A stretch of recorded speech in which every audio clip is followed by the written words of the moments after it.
Hi, I am TP Singh from Guru Nanak properties में आपका स्वागत है। आज मैंने आपको 3 सेगमेंट्स में हर बार बताता हूँ कि हम वर्कआउट कर रहे हैं प्लॉट्स, क्योंकि मैंने कस्टमर से पहले पूछा भी था, कईयों ने ऑब्जेक्ट किया था कि आप रोहिणी अकेले मत करो, थोड़ा ब्रॉड करो। मैंने सोचा कि ब्रॉड करना चाहिए नेटवर्क, क्योंकि कुछ लोग जो द्वारका के आसपास रहते हैं वो कई लोग रोहिणी ना जाके यहीं पे ख़रीदना चाहते हैं प्लॉट्स। तो कई लोगों ने, 1-2 लोगों ने ऑब्जेक्ट किया कि सर आप रोहिणी करो, पर जब मैंने ओवरऑल पूछा कि एक वर्ड लिखो वी आर विद यू, अगर आप चाहते हैं कि मैं बिगर प्रोजेक्ट्स एनसीआर के भी स्टार्ट करूं, तो मुझे बहुत सारे लोगों की सपोर्ट मिली और सबने लिखा वी आर विद यू। और मैं हर वीडियो में कह रहा हूं आपको, आप ज़रूर जब भी कोई नया सब्सक्राइबर एक वीडियो देखो तो आप लिख दिया करो वी आर विद यू। क्यों? क्योंकि उससे जैसे अब मैं आपको एक बात बताता हूँ कि अगर एक कीर्तन चल रहा है तो बार बार आपको बोला जाता है कि आप पीछे से बोलो। क्यों? ताकि एनर्जी लेवल जो कीर्तन कर रहा होता है उसका एनर्जी लेवल बढ़ जाता है। या कोई भी जो काम कर रहा है, अगर एक टीचर है स्कूल का, अगर वो टीच कर रहा है, क्लास में पढ़ा रहा है बच्चों को, और बच्चों का ध्यान ही कहीं और है, इसलिए बार बार क्वेश्चन पुटअप करता रहता है कि बताओ आंसर दो। जब वो आंसर देता है इसका मतलब ही इज़ एक्टिव। तो यही बात मैं आपको बताता हूँ कि जो पर्सन आपके सामने वीडियो मेहनत कर रहा है, बना रहा है, तो जब आप उसके साथ देते हैं, उसके बारे में कमेंट्स करते हैं अच्छे, तो उसका एनर्जी लेवल बढ़ता है। तो सिर्फ एक वर्ड हर वीडियो, जो रियल मेरे सब्सक्राइबर हैं, सिर्फ एक वर्ड लिखा करो जब भी आप वीडियो देखते हो। क्या वीडियो देखने में 5-10 मिनट लगाते हैं ना, तो वर्ड लिखने में कितनी देर लगती है? 1 मिनट। ज़रूर लिखा करो जब भी आपने देखा। तो आज हम खड़े हैं लाइव लोकेशन पे। मैंने आपको कहा था कि मुझे बहुत अच्छा रिस्पांस मिला दीनदयाल प्लॉट्स का। मेरे बहुत सारे सब्सक्राइबर ने परचेज़ भी किया जो 34 सेक्टर में ले रहे थे। 2-3 प्लॉट्स हैं, 5 है, तो मैंने अगले के लिए उनको रोका। मैंने कहा वैरायटी आपको लेनी चाहिए। अब आपने 4 वहाँ ले लिए तो एक मेरा कहना मान के यहाँ भी ले लो।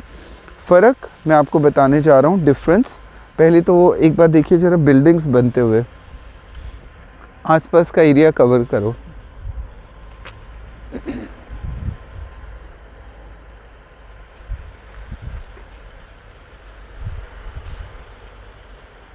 मैं आपको थोड़ा सा फ़र्क बताना चाहता हूँ डीडीए और यहाँ पे क्या डिफरेंस रहा। यहाँ ये जो लैंड है, मैंने लास्ट टाइम थोड़ा सा गलत बोल दिया था। ये जो लैंड है बेसिकली दीनदयाल का नहीं है। ये किसी बिल्डर ने जेएमएस, उनका अपना ही लैंड था, दादा पुश्तौनी लैंड था। वो चाहते तो इस लैंड को किसी बड़े सिग्नेचर ग्रुप को बेच सकते थे, पर उन्होंने इसको बेचा नहीं। जेएमएस की फुल फॉर्म थी जय माता शारदा। तो जय माता शारदा जो उनका ये ज़मीन थी, पुश्तैनी ज़मीन थी। उन्होंने प्लान किया कि इसको बेचना नहीं है हमें, इसको कटिंग करेंगे, प्लॉट्स कट करके ही सेल करेंगे। और चांस की बात है वो लकीएस्ट क्यों रहे, क्योंकि उनका ये लैंड द्वारका एक्सप्रेसवे के बिल्कुल पास में आ गया। तो उनकी भी किस्मत चमक गई और लैंड। और सबसे बड़ी बात, डीडीए और यहाँ पे क्या फ़र्क रहा। अगर मैं आज डीडीए में होता और मैं रजिस्ट्री के इतने पैसे जो हमें चार्जेस मिलते हैं, या मैं अगर डीडीए में होता, आज मैं खुद मेहनत करके सफाई हम करवा रहे हैं वहाँ पे, और अगर डीडीए में कोई प्राइवेट पर्सन डीडीए में कोई आ जाता तो आज सारा 34 सेक्टर की ज़मीन वो बिल्कुल क्लीन होती, ताकि कोई अपना प्लॉट देखने आए तो वो एटलीस्ट वो आ सकता था। पर आज बड़ी दुख की बात है, मैं आपको बताने जा रहा हूँ कि हमें खुद मेहनत करके उस ज़मीन को साफ़ करना पड़ रहा है। डीडीए सपोर्ट नहीं कर रहा। डीडीए का कोई एम्प्लॉय वहाँ पे सफाई अभी कोई प्लान नहीं है। और अगर कोई बेचारा पर्सन रहने भी आता है तो रात को लूटने का पूरा चांस होता है उसका।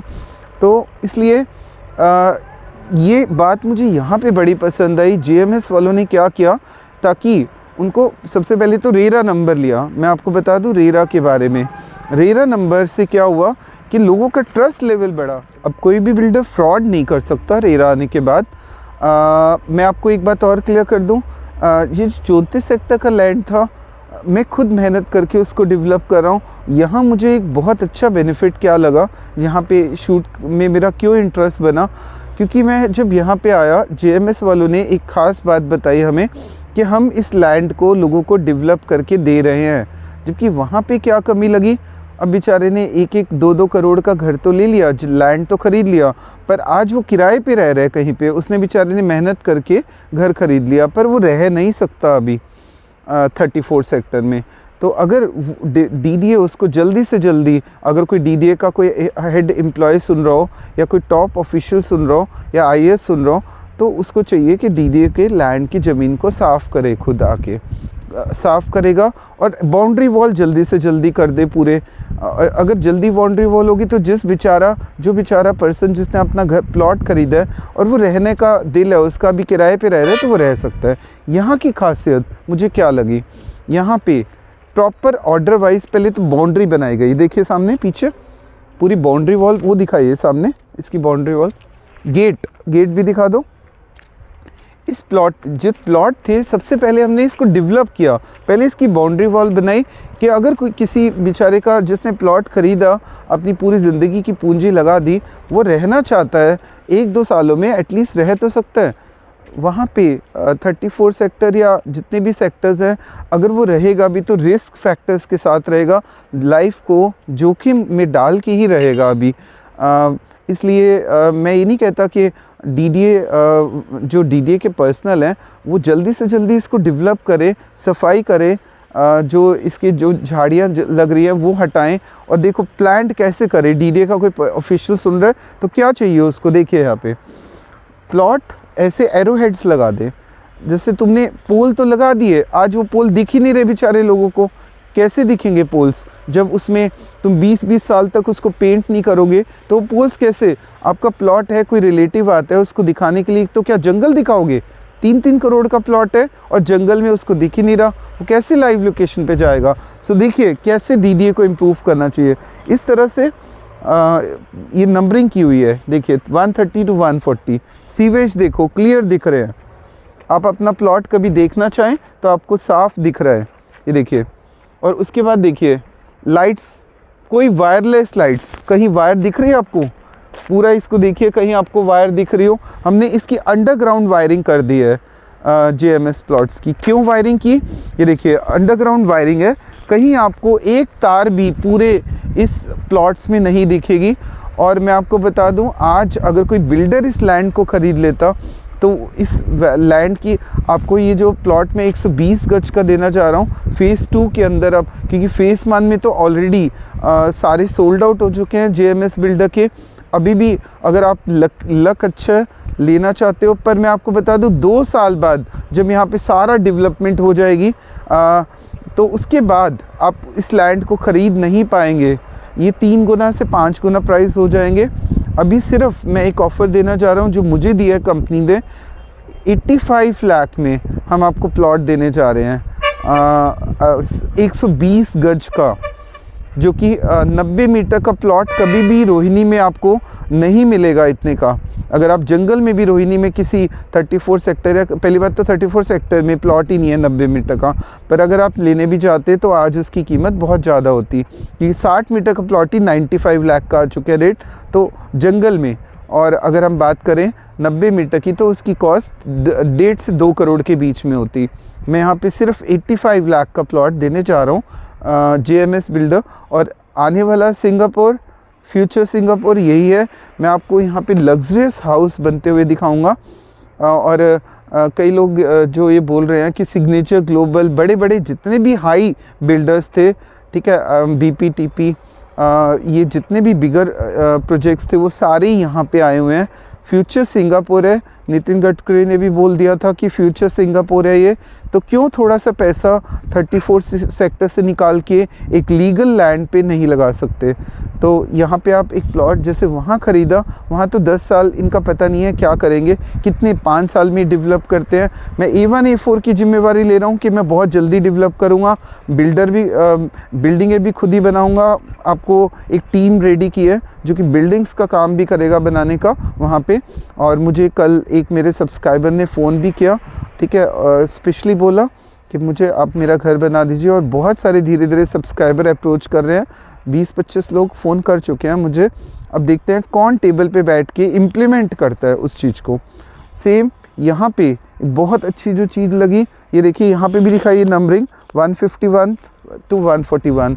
यहाँ पे भी आपको प्राइस अपडेट जो भी नंबर मेरे पास अवेलेबल होगा, जो यहाँ के JMS के ऑनर हैं, ख़ास रिलेशन है उनके साथ बन गया है, और अब वो मुझे जितनी भी इन्वेंट्रीज़ आएंगी वो बता दिया करेंगे। मैं आपको बता दूं, आज हमारे पास इसकी फ़ेज़ 2 की कुछ इन्वेंट्रीज़ हैं।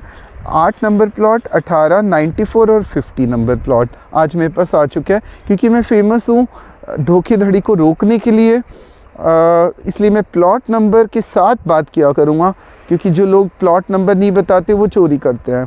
प्लॉट नंबर के साथ मेरा वीडियो आएगा। 8 नंबर प्लॉट 121 गज का है, 18 नंबर प्लॉट 127 गज का, 94 नंबर प्लॉट 121 गज का और 50 नंबर प्लॉट 121 गज का।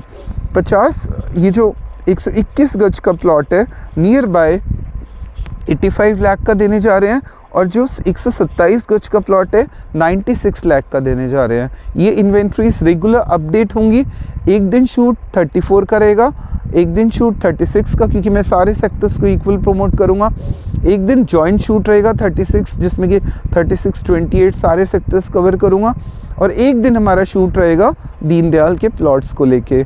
अगर आप मेरा सपोर्ट करना चाहते हैं कि मैं आपको पूरी दिल्ली के, NCR के, दूर के भी प्रोजेक्ट्स, चंडीगढ़ तक के प्रोजेक्ट्स को अच्छी इन्फॉर्मेशन टाइमली दे दूं, तो आप लिख दो। जब मैं मेहनत करके खड़े होकर 2-2 घंटे बोल सकता हूं, तो आपको लिखने में 1 मिनट लगता है सिर्फ। तो लिख दीजिए वीडियो, एनर्जी लेवल्स बढ़ेंगे, और हर बार लिखना है। So thanks for watching my video. Next हमारा जो अपडेट होगा आपको इस प्रोजेक्ट का बताया जाएगा। थैंक्स।